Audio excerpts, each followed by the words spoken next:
1절로 12절 말씀. 자, 여러분 교독합니다. 예수께서 무리를 보시고 산에 올라가 앉으시니 제자들이 나아온지라. 심령이 가난한 자는 복이 있나니 천국이 그들의 것이요.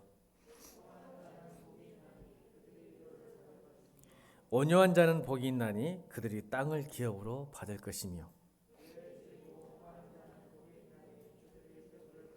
긍휼히 여기는 자는 복이 있나니 그들이 긍휼히 여김을 받을 것이며. 화평하게 하는 자는 복이 있나니 그들이 하나님의 아들이라 일컬음을 받을 것이며.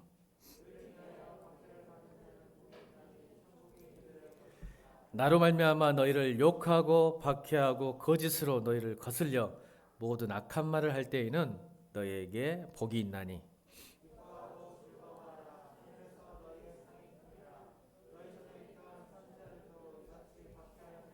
아멘. 잃어버린 행복을 찾아서라는 말씀으로 하나님 말씀 선포하겠습니다. 여러분, 우리가 문명의 정상했으면 우리 인간 참된 행복이 있을까요? 문명의 정상했으면. 여러분, 세상의 방식은 무엇일까요? 우리가 투표도 했잖아요. 민주주의를 위해서 더 합리적으로 더 아름다운 세상을 위해서 최선은 아니지만 차선을 위하여, 최악은 아니지만 차악을 위하여 조금씩 노력하는 우리의 모습들을, 그러나 우리가 그 문명의 정상에 섰을 때 인간은 정말 행복할 수 있을까라는 고민을 해본 적이 있으십니까? 여러분, 세상의 방식은 무엇이죠? 처음에는 아주 예의 있게 친절하게 말로 합니다. 민주주의의 출발점은 대화죠.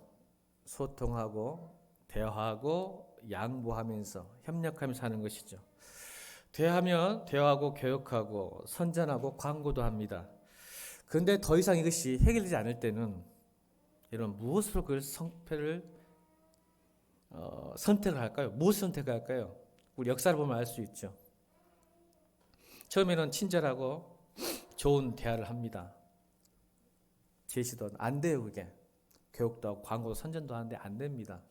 그때 문명은 뭘 선택했을까요? 역사에서 배워야죠. 여러분 유토피아를 꿈꿨죠. 사실 인간은 항상 유토피아를 꿈꿉니다. 근데 여러분 참 아이러니한 것은 이 유토피아라는 단어가 사실은 재밌는 단어예요. 뜻이 이런 땅은 없다는 뜻입니다. 유토피아가. 유토피아 뜻은 이런 곳은 없다는 뜻입니다. 그러니까 자꾸 유토피아를 광고하고 선전합니다. 여러분 역사를 보면 결국 대화도 안 되고 교육도 안 될 때는 인간은 전쟁을 선택합니다. 전쟁이요. 우리 인간의 모습 속에서 문명의 정상에 섰을 때 문명화 돼가지만 전쟁이 없을 수가 없죠. 그래서 여러분 얼마만큼 인간들에게 뿌리 깊게 전쟁이 깊숙이 들어왔냐면 여러분 잘 생각해 보세요. 경제와의 뭐요? 경제와의 뭐? 전쟁. 마약과의 전쟁. 빈곤과의 전쟁. 가난과의 전쟁. 더 웃긴 것은 평화를 위한 전쟁. 인간의 한계예요. 안 되면 전쟁 일으킵니다. 민주주의를 지키기 위해서 전쟁하는 거예요. 평화를 위해서 전쟁한대요.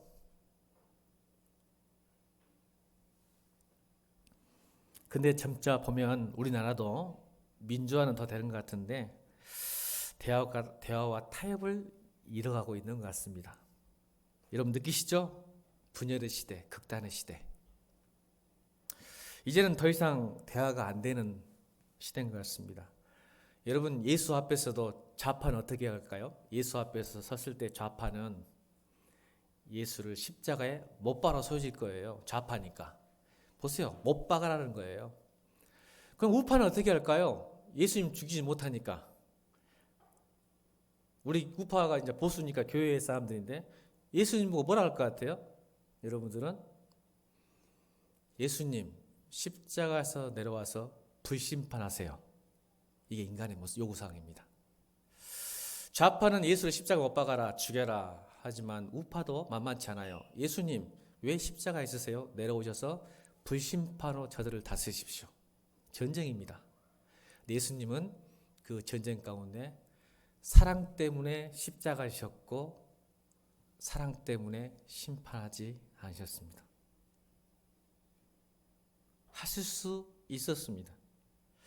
그럼 여러분 인간관계를 통해서도 찾는 행복이 있을 수 있을까요? 인간관계. 참 인간관계 중요하잖아요. 근데 행복이 있을까요? 제가 말한 것보다 셰익스피어의 리어 왕 이야기를 잠깐 예로 들겠습니다. 리어 왕은 희극일까요? 비극일까요? 셰익스피어 4대 비극 중에 하나죠.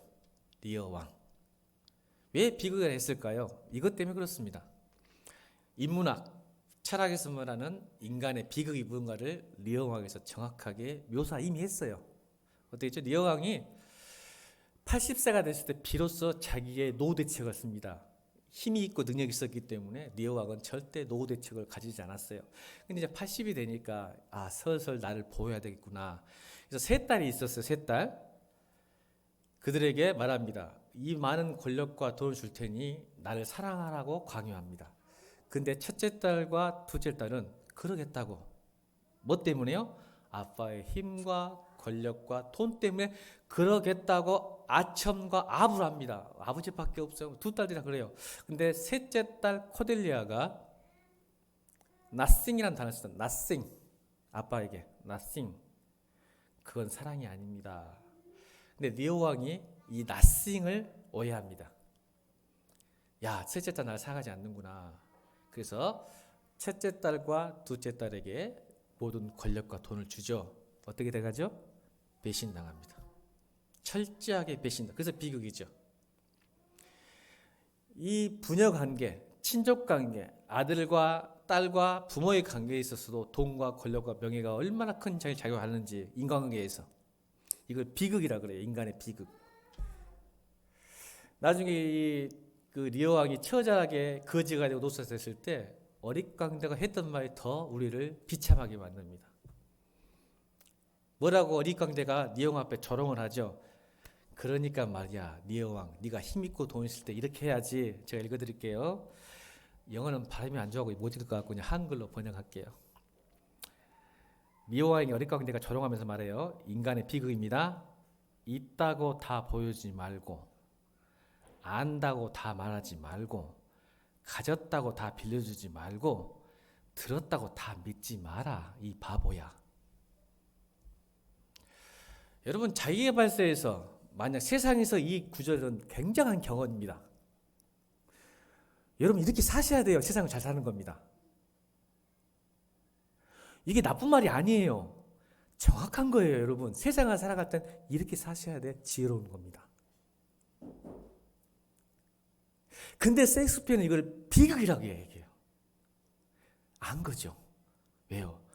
이렇게 살았는데 허무하고 행복한 것 같지가 않아요. 인간은 외로워요. 이렇게 살수록 외로워요.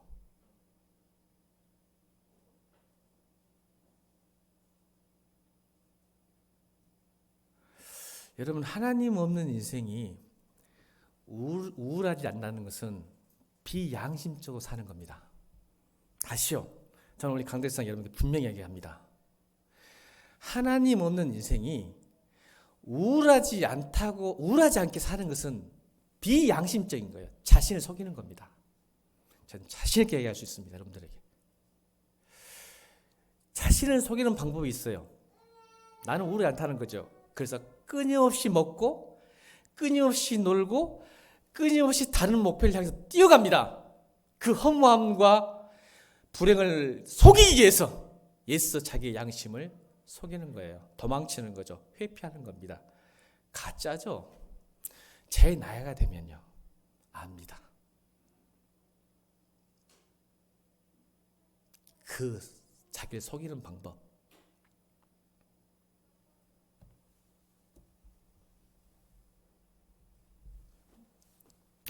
여러분, 애로운 사람, 부족한 사람들이 서로 만나서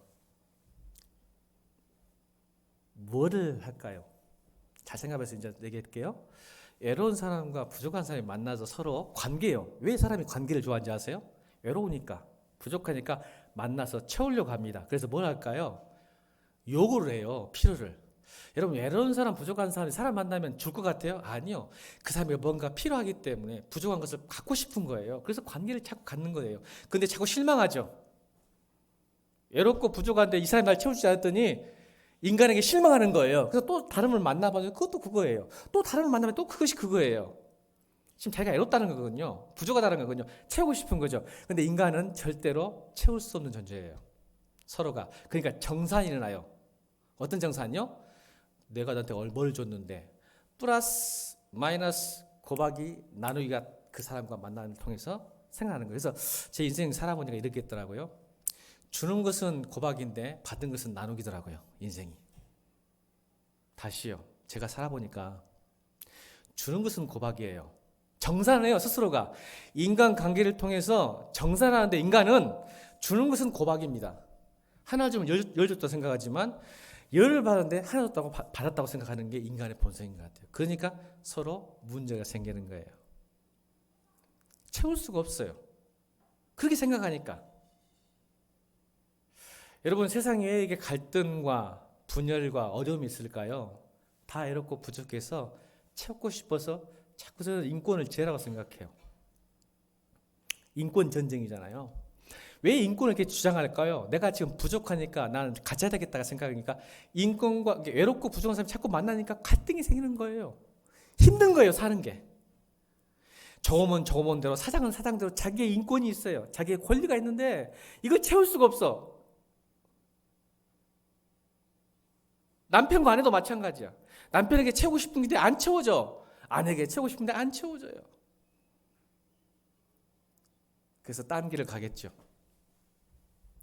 여러분, 인간관계로 우리를 채울 수 있다는 거 이제 50대인 제가 빨리 포기해야 됩니다. 그전까지는 몰랐어요.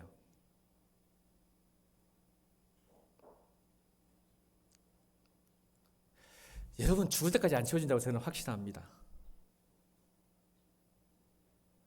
왜요? 우리의 욕망은요, 우리가 보기보다 엄청나게 커요. 채울 수가 없어요. 이 세상 것으로는. 유일하게 우리 욕망을 채울 수 있는 분이 예수 그리스도. 왜? 영원성을 가진 그분만이 우리의 영원한 욕망을 채울 수 있습니다. 그게 죄의 사함이고 그게 구원받음입니다. 그래서 예수님께서 오셨을 때 회개하라, 천국이 가까웠느니라. 그래서 어거스틴이 했던 말 있죠. 유명한 말입니다. 오 주여, 주님 안에서 쉴 때까지는 제 마음은 쉼을 모릅니다.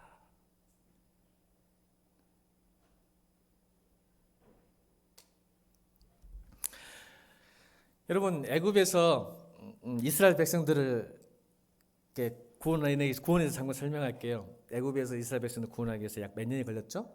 이스라엘들이 노예 생활이 약 400년에서 430년입니다.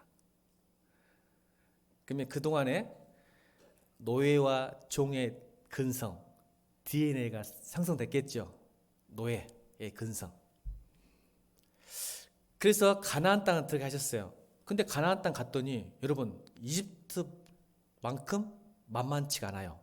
무주공산이 아니에요.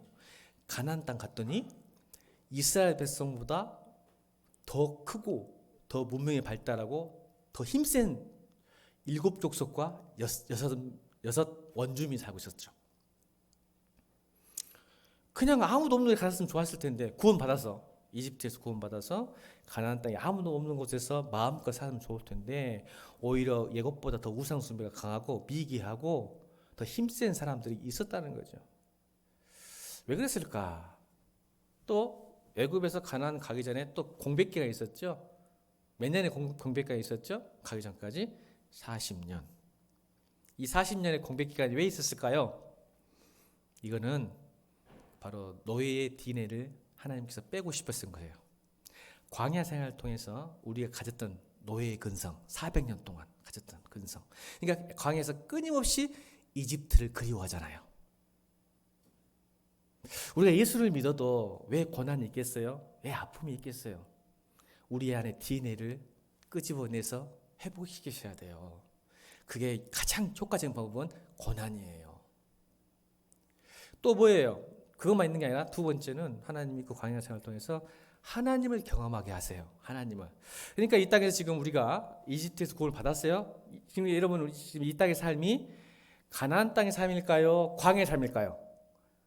이 포지션을 잘 모르니까 성도들이 참 헷갈리시고 상처받고 곤란해 하신 것 같아요.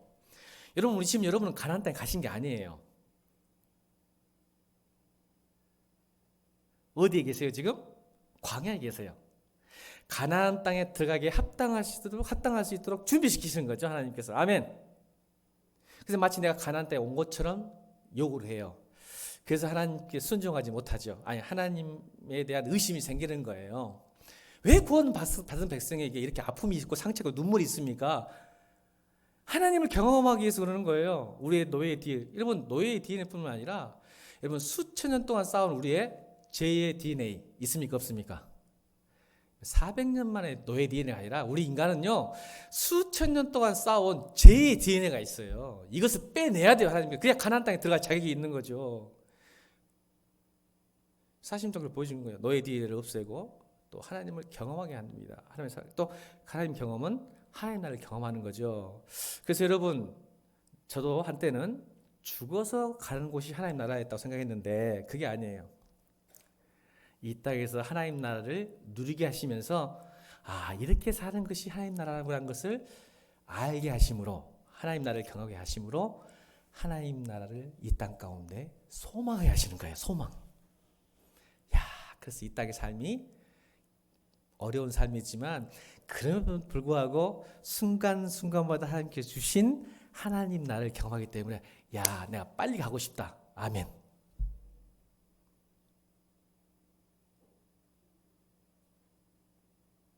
그걸 준비시키시는 거예요. 이 땅에서.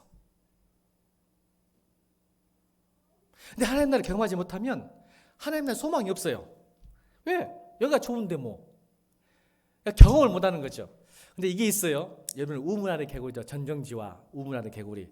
만약 여러분 집에서 하늘 쳐다보면 여러분의 멋있는 쌍들리의 조명을 보면서 행복해할 거예요.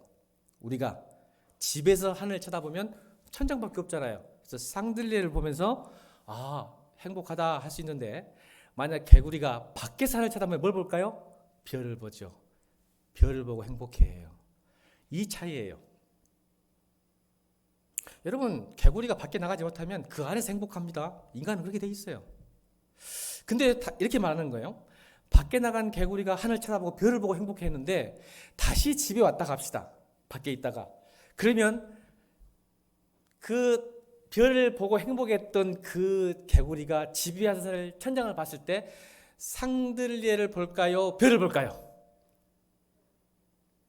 안 해보셨어요 여러분? 별을 봅니다. 천장을 막혔는데 이게 우리 성도의 삶인 거예요. 지금은 감옥 같은 세상, 눈물 맞고 힘들고 어렵고 아무리 노력해도 안 되고 내가 생각만큼 기도해도 안 되는 이 삶 속에서 어느 순간 하나님께서 이 광야 생활에서 하나님을 경험하게 만들어서 지금 이렇게 눈물바람이고 힘들고 살지만 그때 별을 보고 행복했던 그 마음이 내 안에 숨어져 있어서 하늘을 소망하는 거예요. 그래서 행복한 거죠. 저는 여러분 이 고통 많은 세상 가운데 척박하고 강박한 세상 가운데 하나님을 경험하기를 주님으로 축원합니다. 그래서 우리의 소망이 있으면 좋겠어요. 이게 진실한 행복이라는 것을 알았을 때 하늘의 소망을 깨닫는 건데 하늘의 소망을 못 느끼니까 집 밖을 못 나가서 별을 못 본 개구리처럼 못 보니까 있는지도 몰라요. 자꾸 다른 개구리는 있다고 말하는데 내가 볼 때는 쌍들리밖에 안 보이고 천장에 LED 조명밖에 안 보이는데 왜 자꾸 다른 개구리는 있다고 하는 거야. 근데 한 번 경험하면 아멘 소망을 품는 거예요.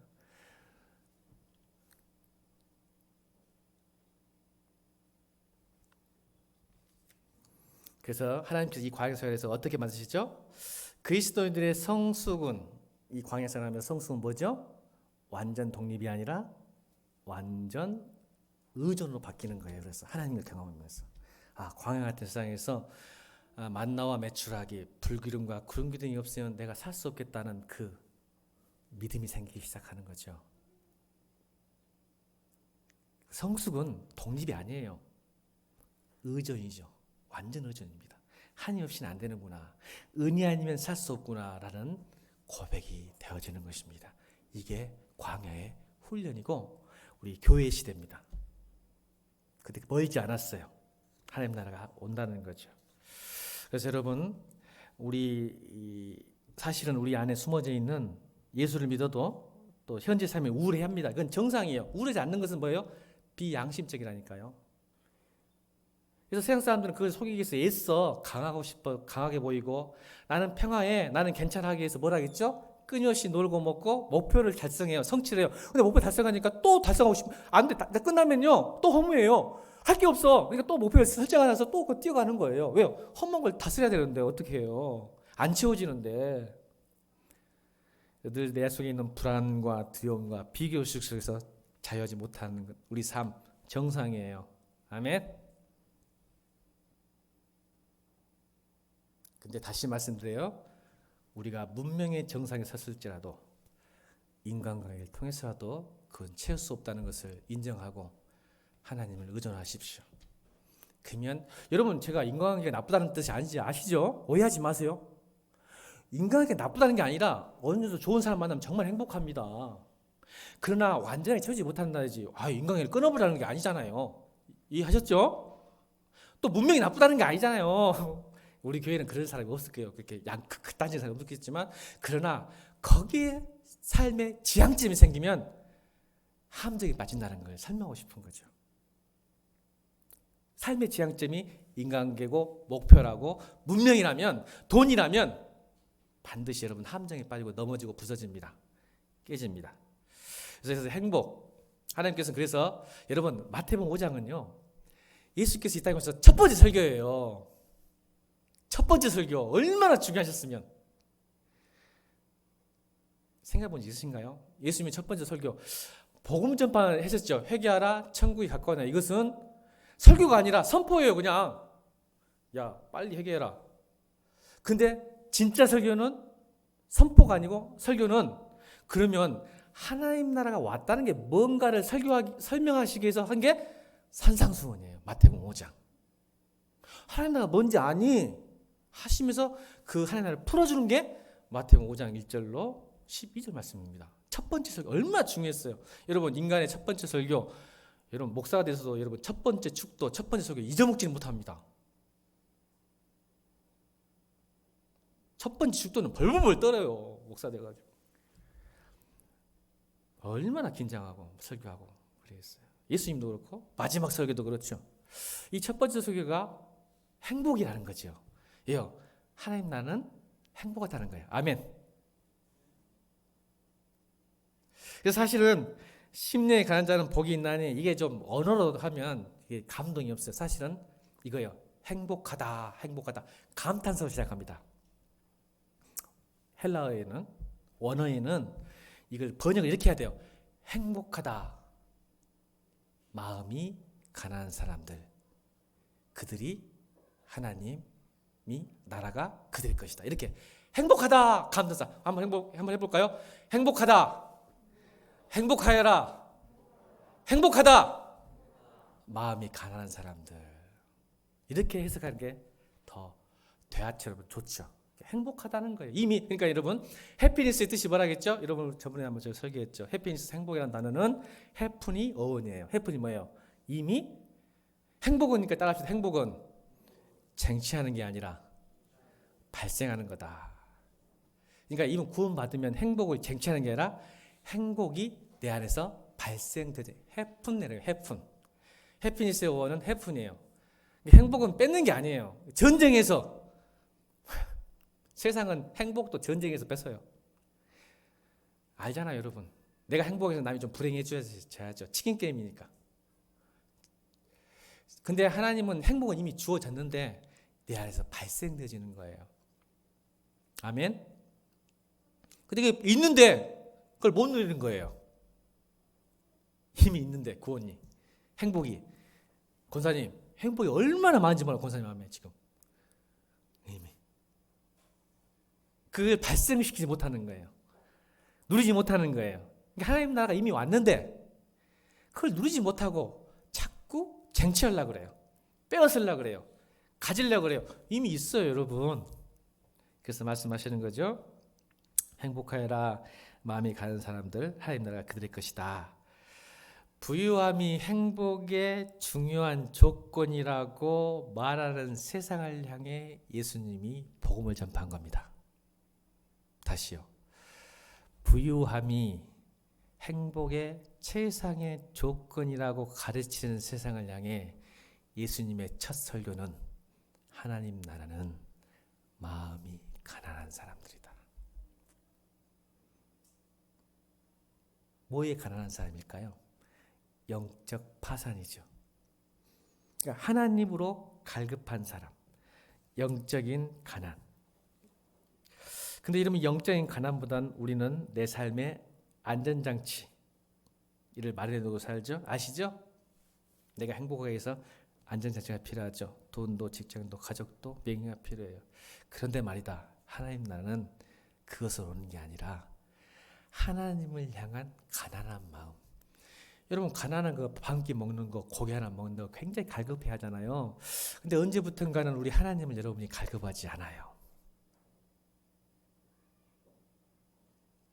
있어도 되고 없어도 되고 가끔 내가 힘들 때만 찾는 하나님, 그런 사람은 행복하지 못할 것이다.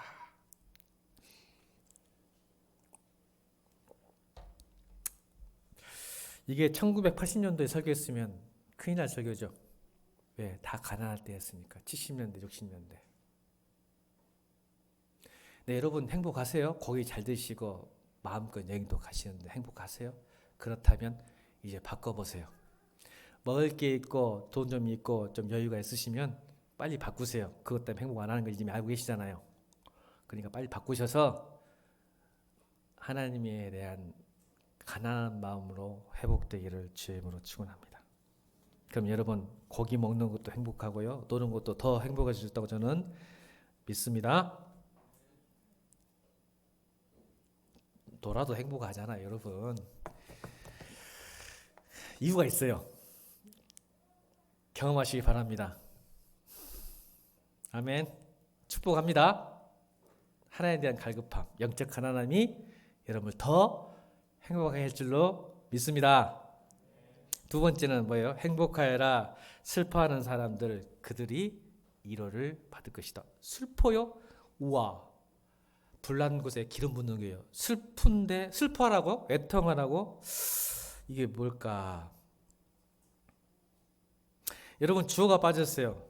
애통하는 자는 복이 있나니. 이게 우는 거거든요. 땅을 치면 언어에는 보면 땅을 치고 우는 거, 엄청난 슬픔이 오는 애통함. 복이 있나니 주어가 빠졌어요. 이스라엘 백성들은 하나님이라는 단어를 잘 안 씁니다. 그들이 사실은 하나님의 위로를 받을 것이라 이렇게 해석을 해야죠. 그러니까 여러분 우리가 위로를 어떻게 받으려고 하죠? 슬프고 힘들면 어디서 받으려고 그래요, 여러분? 다시 말씀드리잖아요. 여행이나 가자. 왜 나를 몰라줘?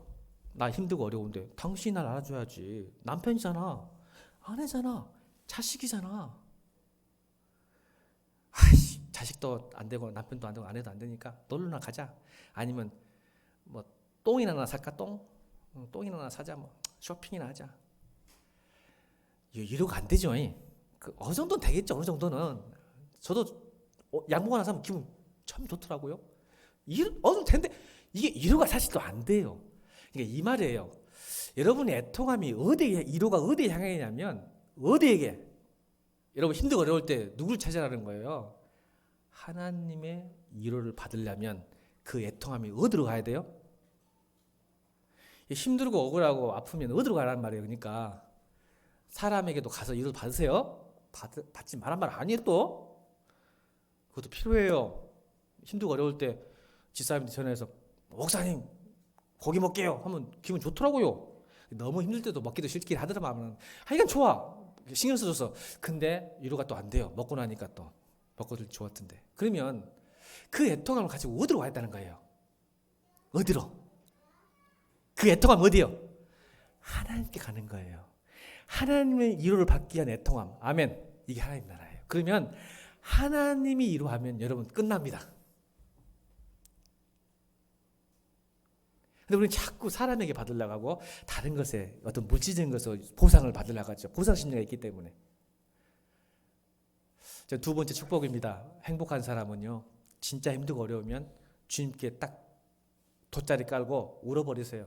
뻥뻥뻥 울면서 하나님, 오늘 마태복음 5장 14절 말씀 붙들고 내가 주님 앞에서 애통하고 눈물 흘리고 땅을 치고 통곡하면 하나님께서 이루어진다고 하시잖아요. 약속 지키세요. 할렐루야. 아멘. 이게 행복이에요. 아까 우리 찬양했잖아요. 억울한 일 많으나 기도할 수 있는 것. 아멘. 살면서 억울하지 않겠어요? 엄청 억울한 일 많아요. 기도할 수 있는 것, 애통할 수 있는 것, 그것이 행복이라요. 왜 행복이 그냥 기도하면 끝난 게 아니라 하나님이 이루하니까. 여러분을 하나님이 아세요. 사람이 모르는 것을 하나님이 다 아셔. 내가 네 마음 안다.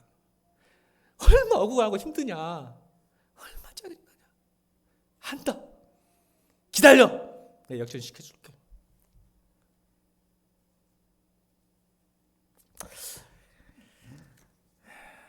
여러분, 슬프다고 다 위로받는 건 아니죠. 그러나 우리가 또 이렇게 생각합시다. 여러분, 어떤 말이, 이런 말이 있더라고요. 슬픔은, 따라해볼까? 슬픔은 비와 같다. 장미꽃을 피울 수도 있고, 따라합니다. 장미꽃을 피울 수도 있고 진흙탕을 만들 수도 있다. 자, 보세요. 슬픔도, 자, 여러분 중요해요. 슬픔도 하나님께 붙들리면 장미꽃을 피웁니다. 아멘. 근데 슬픔이 하나님께 안 나가면요, 진흙탕을 만들어 버려요. 우리 슬픔 때문에. 여러분, 상처받은 사람, 슬픈 사람, 억울한 사람이 그것이 해결 안 되고 가정에서, 직장에서, 사회에서, 여러분 세상이 왜 힘들지 아세요? 상처받은 사람이 너무 많아가지고 진흙탕을 만든 거예요. 지금 어떤 상처받은 사람이 어떻게 여유가 있겠어. 사람이 누구를 돌볼 사람이 어떻게 나 살아야 되는데. 근데 슬픔은 다시 한번 따라합시다. 슬픔은 비와 같다. 왜요? 비가 장미꽃에 떨어지면 장미꽃을 피웁니다. 지금 철쭉 계절이죠. 철쭉 피워요. 근데 이게 진흙에 떨어지면 진흙탕을 만들어버려요. 그 주변의 모든 것을. 슬픔도 주님 앞에 위로를 받고 붙들리면, 주 앞에 내놓으면 그 고통, 상처, 아픔까지도 사용될 줄로 믿습니다. 그래서 우리는 행복한 거예요. 얼굴들이 못 믿겠는데 많이 해보세요. 이게 하나님 나라예요. 해보세요. 한번 억울할 때 보상심리로 다른 사람 힘들게 하지 말고 하나님 앞에 나와서 하나님 나 책임지라니까, 나 너무 힘들어. 하나님이 이래줄 줄로 믿습니다. 예수님의 말씀입니다. 세 번째는 뭐예요? 여러분, 세 번째 읽겠습니다. 5절 시작.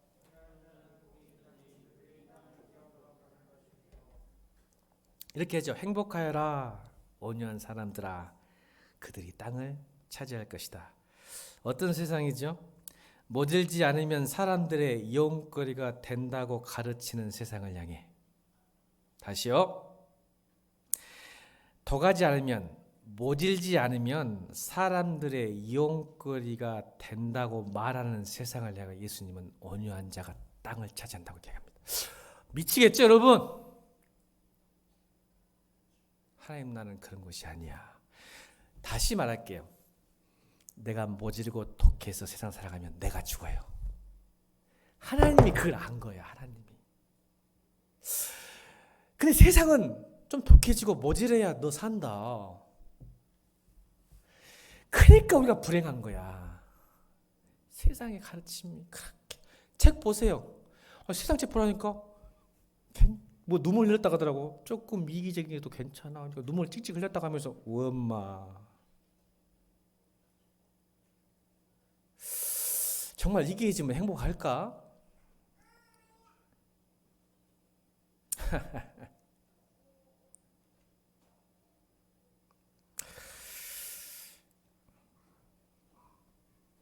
모세를 얘기 들을까요? 모세는요 다혈질이에요. 성질이 사람 죽여버렸잖아. 말 한마디 때문에 사람 죽인 다혈질이었어요. 근데 하나님께서 40년을 미디안 광야에서, 보세요, 광야. 그래서 나중에 하나님이 성경에 쓰죠. 온 지변 속에서 가장 온유한 사람이 누구예요? 말 한마디 듣고 손으로 맨주먹 쳐 죽인 그 다혈질의 사람이 광야에 40년 동안 하나님의 훈련을 받고 뭐예요? 온 지면에 온유함이 가장 승한 사람, 최고라는 사람이 됐죠. 리더를 만든 게 리더를. 그가 땅을 차지하죠. 아멘. 예수님은 땅 한 평 있었어요? 없어요? 없었어요. 모세가 땅 한 평 있었어요? 없었어요? 없었어요. 근데 땅을 다 차지한대요. 온유함을 약간 비틀어서 언어로 따지면 온유함에는 겸손함이 숨어 있어요. 겸손함이 뭘까요? 제가 이렇게 겸손함은 따라합시다. 상대방에게 자유의지를 주는 거예요. 하나님은 겸손하신 분이에요? 독재자예요? 겸손하신 분이죠. 나는 겸손하고 온유하니 나에게 배우라 하시잖아요. 아멘? 그 겸손함이 비굴함이 아니에요. 겸손함은요, 상대를 존중하기 때문에 자유의지를 주는 겁니다. 하나님께서 우리가 왜 자유를 주셨어요? 그냥 독재자면, 너 나 안 믿으면, 내 예배하지 않으면, 찬양하지 않으면, 기도하지 않으면 너 죽여버리겠어. 그런 분이 아니죠. 우리에게 자유를 주셨어요. 이게 겸손함이죠. 여러분, 우리 겸손함은 뭘까요, 그러면? 제가 바둑 이야기를, 지금 바둑 안 둡니다. 전 바둑 한잔 줄 때는 군대였어요. 우리 중대장이 그렇게 바둑을 좋아해가지고, 만만하면 저를 가르쳐가고 막 적수가 없으니까 바둑 이야기 할 수밖에 없어요. 제가 안 돼요, 지금. 근데 깨달은 게 있어요, 바둑을 배우면서. 여러분, 18급부터 시작해요, 바둑은. 근데 하나님은 100단이에요. 9단도 놀라운데 100단인데. 자, 여러분, 18급이 100단의 훈수를 이해하겠습니까? 이해 못하겠습니까? 절대 이해할 수 없습니다. 18급이 어떻게 100단의 훈수를 이해합니까? 18급. 근데 18급이 100단의 훈수를 받아들이는 게 겸손함이에요. 아멘. 만약 고집 부리고 100단의 훈수를 거절하면 그의 인생은 18급 인생입니다. 근데 18급이지만 100단의 훈수를 받아들이면 나는 100단이 되는 거예요. 보세요. 이게 믿음이에요. 이게 겸손과 순종이에요. 우리 인생은 나약하고 불쌍해서 18급 인생이지만 우리 성경을 통해서, 하나님을 통해서 우리는 100단의 훈수를 받고 있는 거예요. 아멘. 그럼 100단이 되는 거예요. 여러분 영화 꾼 보셨어요? 꾼인가 맞나? 그 바둑 드라마 나온 거 있잖아요. 꾼 보니까 실력은 별로 없는데 그 이상한 장치 해가지고 실력 좋은 사람이 막 하니까 이기잖아요. 그거 똑같은 거예요. 우리의 실력은 18급인데 자꾸 누가 코치해줘 뒤에서 막 그 이어폰으로 야 좌상기 딱딱 두 개죠. 그러니까 실력 좋은 세상을 이겨내잖아요. 아멘. 이게 겸손. 그래서 땅을 차지하는 거예요. 온유함, 겸손함이 뭐냐면 하나님의 훈수를 내가 받아들이는 것. 이게 하나님 나라예요. 이 땅에서 내 마음대로 살고 18급의 인생으로 내 수준으로 살면 여전히 나는 18급 인생이에요. 이게 온유함입니다. 그래서 로세가 나중에 자기 연약함, 저 못해요 하면서 하나님을 계속 의지하잖아요.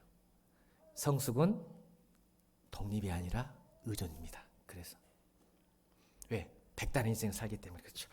여러분, 그럼 시간이 많이 갔네요. 네 번째입니다. 네 번째 시작. 행복하여라. 의로움에 줄이고 목마른 사람들아, 그들이 흡족해질 것이다. 제가 이게 사역을 해서 사역. 저희가 이제 언어를 배우면 사역이라는 게 있어요. 개인 번역을 제가 한 거예요, 그냥. 언어를 배운 사람 입장이니까. 똑같은 안내 카나리아도 번역이 다르잖아요. 똑같은 영어인데. 그래서 제가 번역할 때 이렇게 하는 거예요. 행복하여라. 의로움에 줄이고 목마른 사람들을 그들은 흡족해 할 것이다 라고 제가 번역한 거니까 성경을 그냥 보세요. 성경.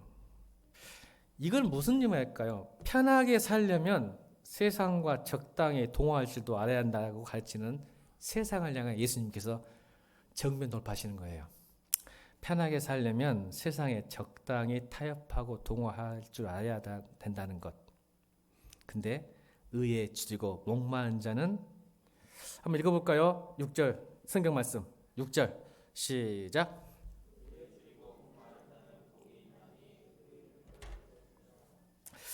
배부른데요. 적당히 타협하면 배부르지 않을 것이고, 타협하지 않고 하나님과 관계, 의는 관계적 용어입니다. 법적 용어보다. 하나님과의 관계에 목마른 사람들은 배가 부른대요. 그게 여러분 성경에 마태복음 6장 33절 나오죠. 먼저 그의 나라를 구하라. 그리하면 이 모든 것을 너에게 더하시리라. 이 모든 것이 뭘까요? 먹고 마시고 입는 것, 배부르는 것. 약속을 하셨죠. 그의 나라와 의를 구하라. 먼저. 그러면 네가 이게 계속 지속적인 하나님의 말씀이죠. 배부를 거야. 근데 세상은 편하게 살려면 세상과 타협하고 적당히 사는 것이 중요하다라고 이야기하는데 우리는 배부르지 못하는 거죠.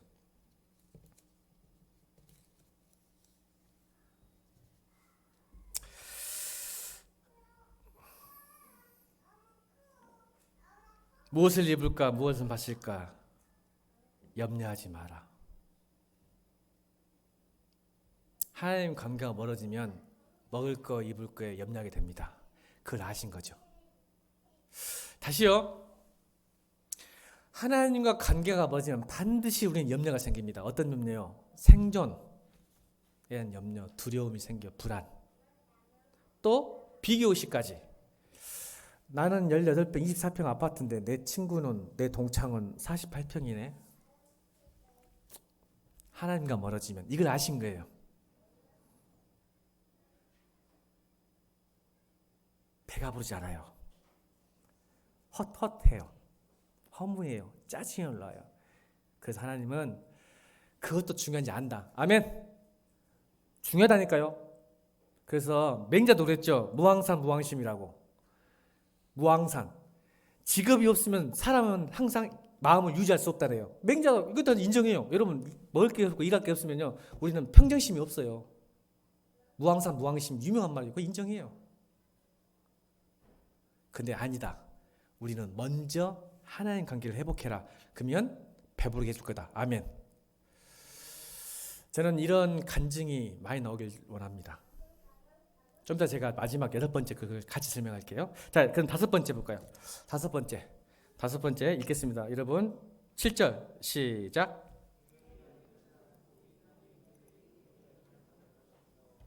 자, 이 말을 제가 다시 번역할게요. 행복하여라. 행복하다.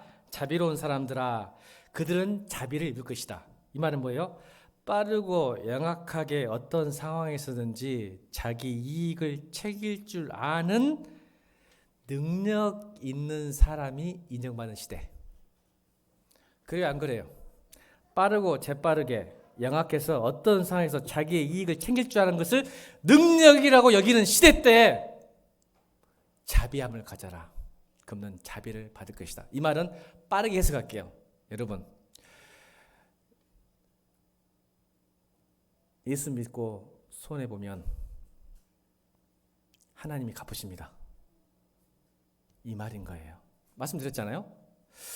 주어가 빠진다고. 긍휼히 여기는 자는, 내가 누군가를 자비하고 불쌍히 여기고 도움을 주는 사람에게는 하나님의 자비를 받겠다는 거죠. 그러니까 이게 영적으로 따지면 죄에 대한 용서를 받을 것이고, 물질적으로 하면 하나님이 그 물질을 다시 갚아준다는 자비. 아멘. 이 말인 거예요. 다시 바꿀게요. 우리가 세상 가운데 손해를 보게 되면, 예수 믿으면 반드시 손해 보게 돼 있어요. 보게 되면 그 억울함이 있고 손해보고 아픔이 있다면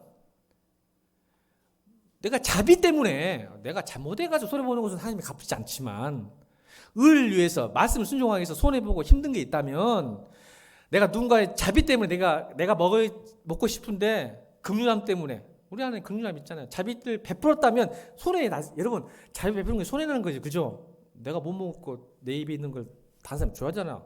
손해예요. 예수 믿으면 그런 게 많아. 저도 그냥 손해 말 때가 많아. 예수 믿기 때문에. 그러면 그 긍휼함을 여기면 하나님이 그걸 보고 하나님이 우리에게 빚쟁이가 아니라 빚쟁이. 아멘. 제가 시간이 없어서 성경을 다 못 찾아. 성경이 다 나와요. 하나님이 빚쟁이가 되래요. 그래서 그 자비를 베푸시는데 영적으로 말하면 어떠한 죄도 용서하실 것이요. 용서, 자비. 이게 물질적으로 말하면 그것을 갚아준다는 빚쟁이가 되시는 거예요. 그래서 하나님 나라는 빠르고 영악하게 자기 이익만 해서 그게 능력이에요. 세상은. 아멘이죠. 그게 능력이에요. 세상은. 그런데 바보 멍청이처럼 예수 바보 따라합시다. 나는 예수님도 바보였어. 나도 바보다. 아멘. 바보처럼 사는 거예요. 근데 바보 아니야. 진짜 천재지. 지니어스. 진짜 천재야. 하나님 보고 왔다 내 새끼. 내가 갚아야지. 아멘. 하나님의 긍휼을 받을 것이며. 아멘. 이게 하나님 나라의 법칙입니다. 그래서 우리는 행복한 거예요. 자, 6번째입니다. 8절 시작.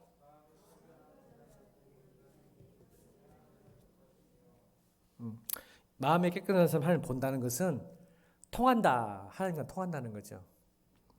여러분, 저는 안경 쓴 사람이에요. 죄가 자꾸 서리처럼 끼고 불순물이 이렇게 딱 끼면 사물이 잘 안 보여요. 깨끗하면 보여요. 친밀함이죠. 마음이 청결한 자, 마음이 깨끗한 자. 마음이 깨끗하면 뭘까요? 하나밖에 없죠. 성경은 하나님을 보고 하나님과 소통하고 하나님과 친밀하고. 통한다는 뭐예요? 친구가 통했다는 말 뭐예요? 남편과 아내가 부부가 통한다는 뭐예요? 말하지 않아도 아는 거죠. 마음을. 이건 대단한 축복이죠. 하나님의 축복. 근데 그 친밀함과 소통과 볼 수 있는 것은 딱 하나밖에 없어요. 마음이 깨끗한 방법 뭘까요? 십자가죠. 여러분, 절대 선행으로는 안 됩니다. 예배 열심히 되는 순간 또 하나님을 알고 마음을 아는 것은 깨끗함, 십자가의 보혈의 피, 회개입니다. 죄 씻음. 여러분, 하나님 보게 되고 마음을 알게 되면요, 여러분, 마음이 통하는 사람 없어서 애롭시잖아요. 우리 집사님 50대 이상만 이야기입니다. 자, 마음이 통하는 사람이 없어서 애롭지 않으세요? 소희 어머니 어때요? 애로시죠? 마음이 안 통하니까. 우리 집사님 나보고 미치겠대요. 안 통한다고. 하나님, 사람하고 마음 통하면 얼마나 행복한데 하나님과 마음이 한번 통해보세요. 어떤 일이 날까요, 여러분? 오늘 설교 제목이 뭐예요? 오늘 설교 제목 시작.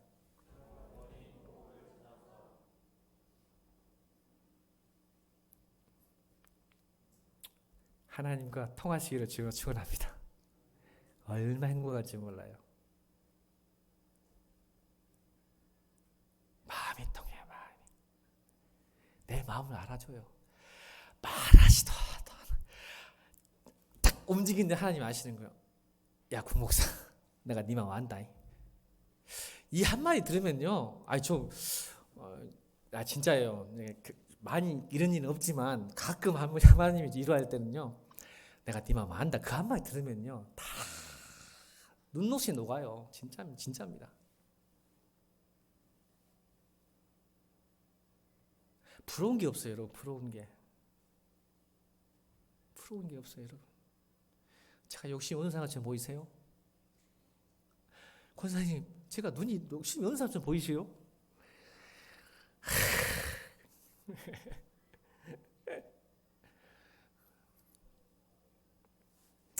아이고, 목사님 빨리 끝내주세요. 예, 아멘. 자, 빨리 끝내줍시다. 7절. 자, 7절 아닙니다. 9절 읽겠습니다. 9절 시작.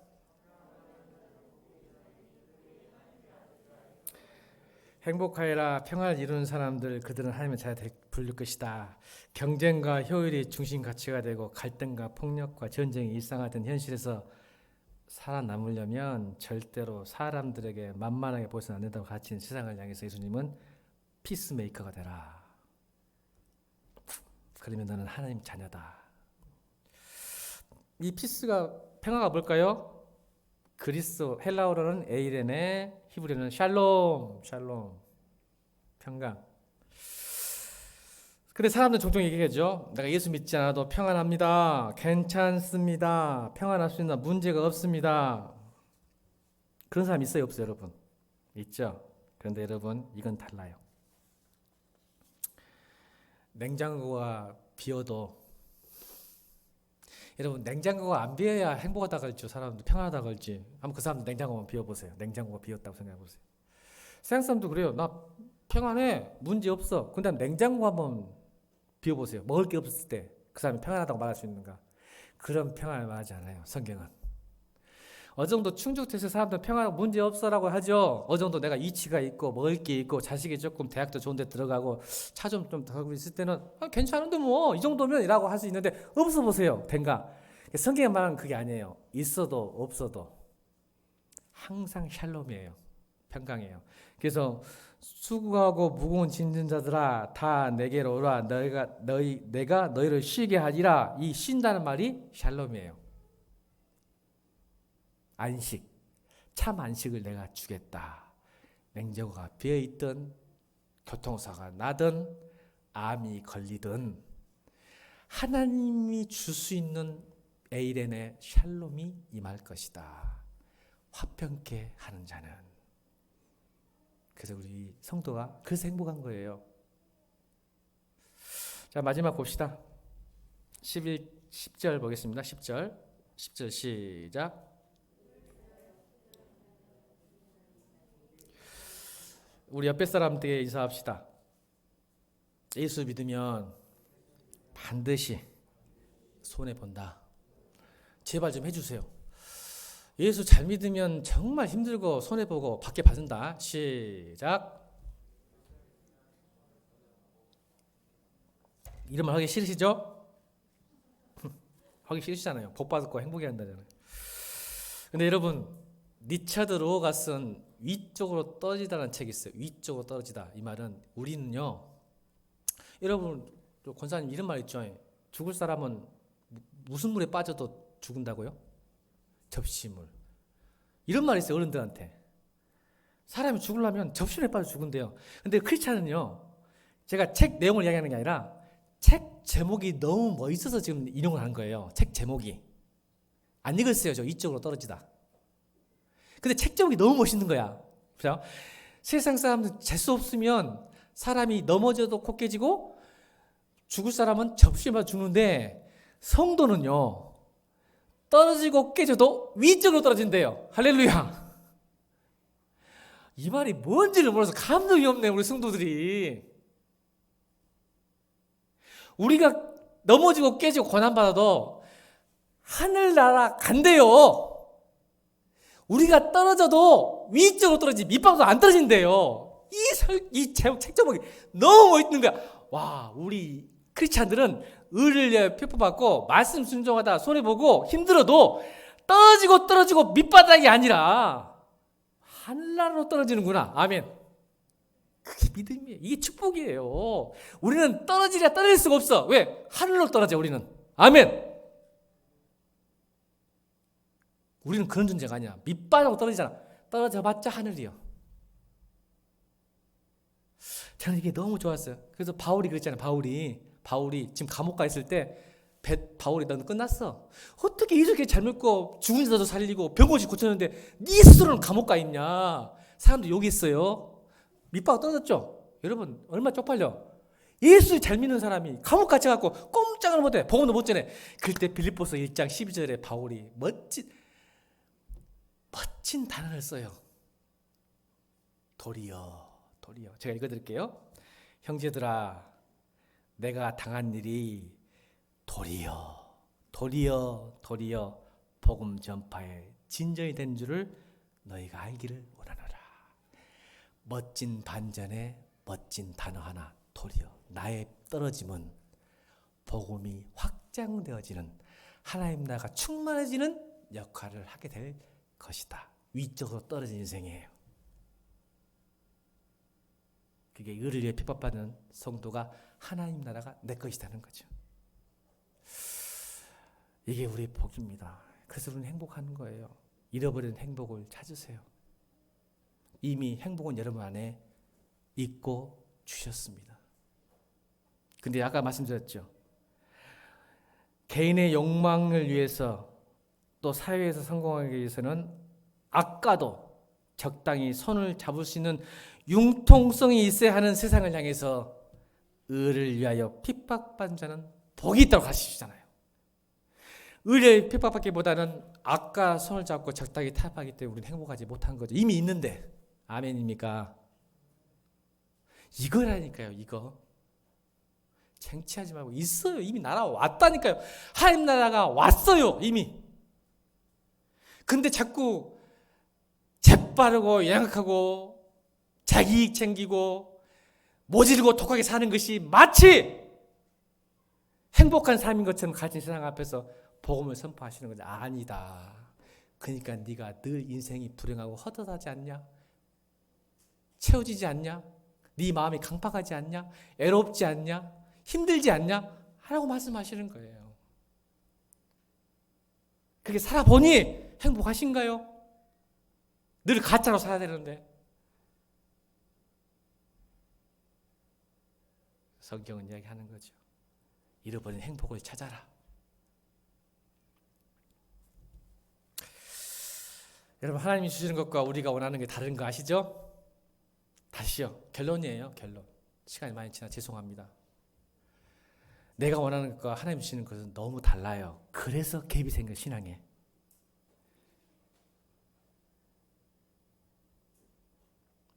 잘 찾으셔서 여러분 하나님과 좋은 스토리 만드시길 바랍니다. 스토리 만드셔서 담대하게 하나님은 살아계십니다. 날마다 부활을 느끼고 체험하고 사시길 바랍니다. 우리 찬송가 438장 하시면서 준비하신 예물 드리겠습니다. 찬송가 438장